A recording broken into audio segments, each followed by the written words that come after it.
대한민국이 미쳤습니다. 드디어 FA50을 유럽으로 진출시키는데 성공했습니다. 지난 2022년 대한민국과 폴란드는 역대급이라는 말이 딱 어울릴 만한 초대규모 방산 계약을 체결했는데요. 하지만 그 중에서도 특히 눈에 띄는 건 FA50 48대였습니다. 물론 48대라는 물량이 K2 우표, K9 자주포에 비하면 적은 수출 물량인데다 굳이 폴란드가 아니어도 그동안 이라크, 필리핀 등이 도입하기 시작하면서 FA50의 국제무대 성적은 꾸준한 우상향을 그리고 있었습니다. 그러나 폴란드의 FA50은 표면에서 보이는 것보다 훨씬 남다른 의미를 담고 있습니다. 바로 드디어 FA50이 F16과의 경쟁에서 승리하기 시작했다는 것입니다. 그동안 훈련기에 모태를 둔 경공격기라는 한계 때문에 FA50은 언제나 F16과 비교되어 왔는데요. FA50의 우수한 성능이야 이미 다수의 국제무대에서 인정받아왔지만 그러면서도 많은 나라들이 로우급, 미들급 전투기로 수십 년간 검증받아온 F16을 선호했습니다. 성능의 고하를 떠나 미국이 오랜 시간 전 세계를 상대로 쌓아온 이 높은 신뢰도만큼은 후발주자인 대한민국이 넘어서기 가장 어려운 장애물이었는데요.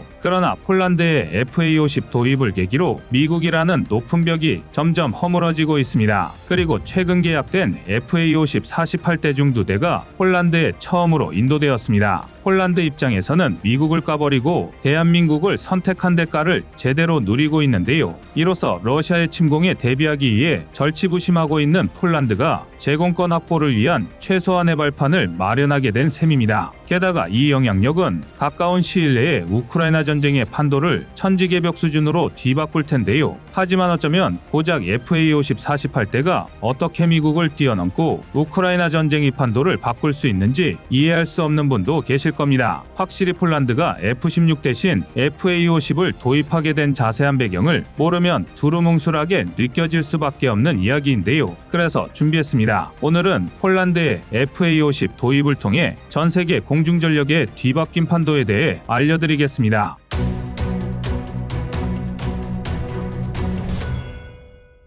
역대 최단 기간입니다. 최근 대한민국은 지난해 9월 방산 계약을 체결한 지 불과 10개월 만에 FA50GF 초도 물량의 조기 납품을 시작했습니다. 지난 6월 경상남도 서천의 카이 본사에서는 폴란드의 부총리 겸 국방부 장관직을 수행하고 있는 마리우시 부아슈차크를 직접 초청해 FA50GF CJ6기 출고식을 가졌고 얼마 전인 7월 9일에는 FA50GF 2대가 대한항공의 보잉 747 수송기에 실려 폴란드 오케시 공항에 도착했습니다. 이를 시작으로 2023년 연말까지 국내 생산분 FA50GF 12대가 모두 폴란드로 인도될 예정인데요. 지난 2022년 11월 FA50 관련 계약을 체결한 지 고작 3달 만에 전체 대금의 30%에 육박하는 9억 달러, 하나 약 1조 2천억 원을 선수금으로 지급하며 조속한 납기를 부탁한 폴란드 입장에서는 입이 귀에 걸릴 만한 소식입니다. 무기 수출입 계약 시 통상적으로 선수금을 10% 내외로 지급하고 지급 시기도 보통 1년여의 유예 기간을 둔다는 걸 생각하면 폴란드가 얼마나 FA50을 간절히 원하고 있었는지 짐작할 수 있는데요. 실제로 폴란드 국군 총사령부는 7월 9일 공식 SNS를 통해 대한항공 수송기에 적재 중인 폴란드행 FA50을 직접 촬영하여 공개하는 등 기대감을 숨기지 않고 있습니다. 게다가 이 FA50GF 초도 물량 2대는 폴란드 도착 후 현지에서 조립을 끝마치고 시험 비행까지 치른 뒤 오는 8월 15일에 개최되는 폴란드군 최대 규모의 행사인 육군의 날 기념 퍼레이드에 동원될 예정인데요. 아직 일선 부대의 실전 배치도 덜 된 전투기를 시가 행진에 동원한다는 것만으로도 지금 폴란드가 FA50GF를 조기 납품받아 얼마나 기뻐하고 있는지 알 수 있으실 겁니다. 또한 마리우시 부아슈차크 폴란드 부총리 겸 국방부 장관도 대한민국이 FA50GF를 빠르게 인도해준 덕분에 폴란드의 안보 공백을 보완하고 공중전력의 현대화가 가능해졌다라며 감격스러운 소감을 밝혔습니다. 이처럼 폴란드의 수뇌부는 대한민국 무기체계가 일정보다 빨리 조기 납품을 달성할 때마다 버선발로 달려나와 직접 환영식에 참여하고 있는데요. K2 우표와 K9 자주포의 첫 수출 물량이 폴란드 그드니아 해군기지에 처음으로 상륙했을 때 매우 이례적으로 안제이 두다 폴란드 대통령이 직접 현장을 방문해 환영식을 주관했던 걸 많은 분이 기억하실 겁니다. 그러나 FA-50 GF의 경우에서만큼은 폴란드가 또 다른 의미로 감동할 수밖에 없습니다. 지난 4월 우크라이나 전투기 지원에 대한 논란이 다시 불타오를 때 폴란드는 자국의 미그-29 8대를 우크라이나에 지원한 데 이어 6대의 추가 지원을 준비 중이라고 밝혔습니다. 그러면서 서방 세계가 러시아에 휘둘릴 게 아니라 미리 전투기 지원을 준비해야 한다고 쓴소리를 아끼지 않았는데요. 그러면서 현재 폴란드 공군에서 출격 가능 상태로 대기 중인 미그-29 28대에 대해 조건만 갖춰진다면 지금 당장이라도 우크라이나에 지원할 수 있다고 강조했습니다. 보유한 전술기 숫자만 400대가 넘는 대한민국 국민으로서 고작 미그-29 28대로 너무 설레발치는 것 아니냐고 생각할 수 있지만 폴란드 입장에서 이는 충격적일 정도로 과감한 결정입니다. 그도 그럴 게 현재 폴란드가 현역으로 보유 중인 전술기는 기껏해야 100대 안팎,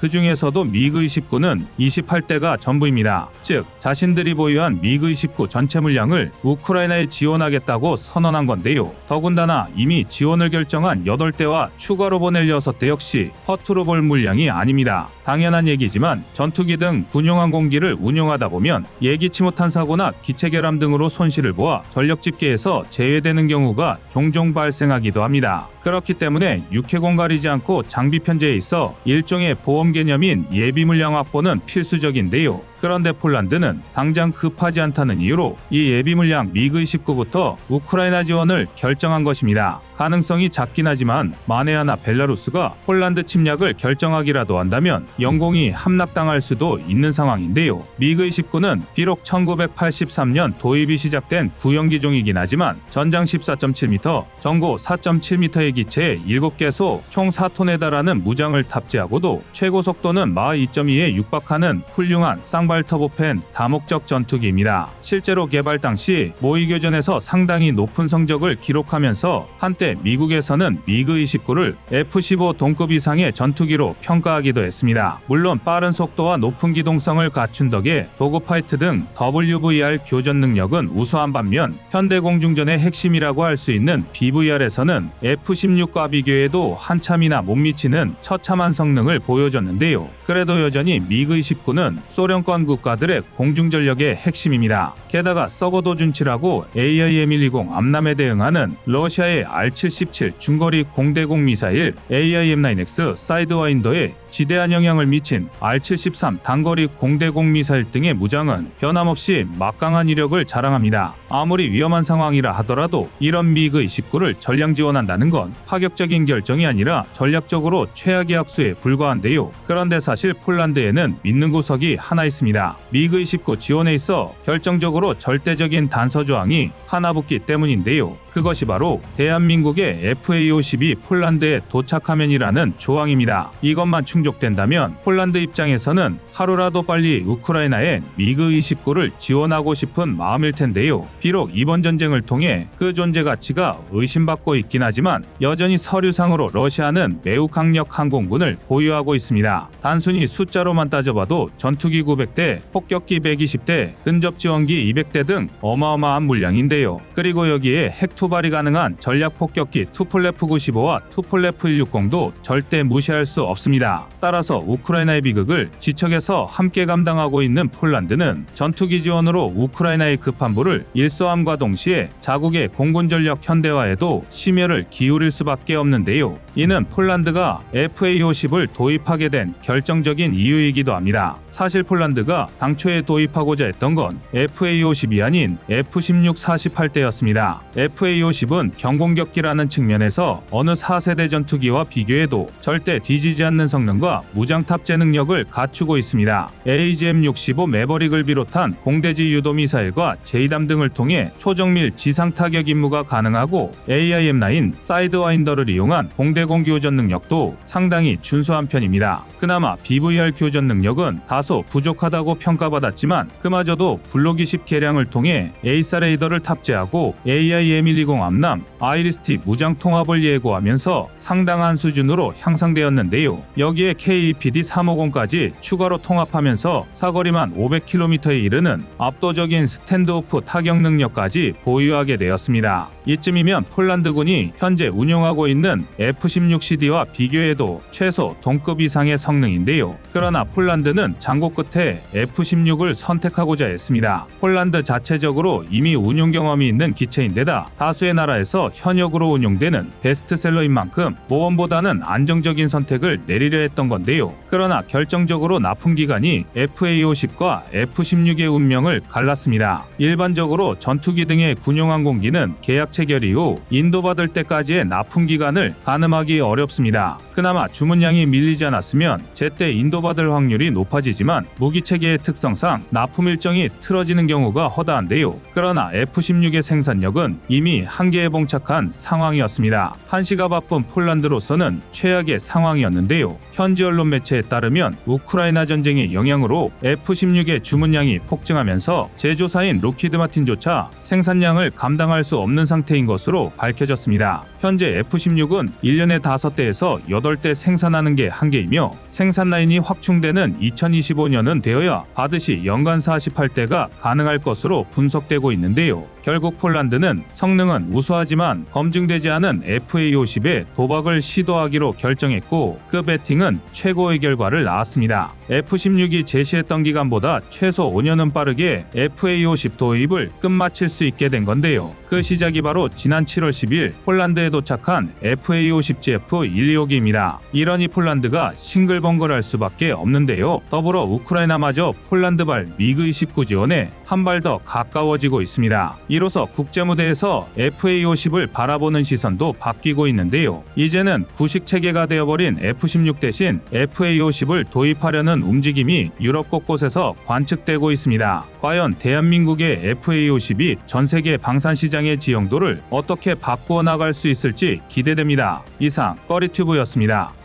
안녕하세요, 꺼리튜브입니다. 그동안 보내주신 사랑과 응원으로 1편 출간에 이어 이번에 꺼리튜브의 새로운 신작 세상에 밝혀지지 않은 현대무기 비하를 출간했습니다. 내용이 어려워 쉽게 다가서지 못했던 군사무기 이야기를 남녀노소 누구나 편하게 이해할 수 있도록 모아봤는데요. 그 누구도 알 수 없던 현대무기 비하의 숨겨진 이야기를 이제 온라인 서점이나 가까운 서점에서 만나볼 수 있습니다. 또 전문적인 군사무기 이야기를 알고 싶다면 꺼리튜브 1편인 대한민국 육해공 군사무기도 준비되어 있습니다.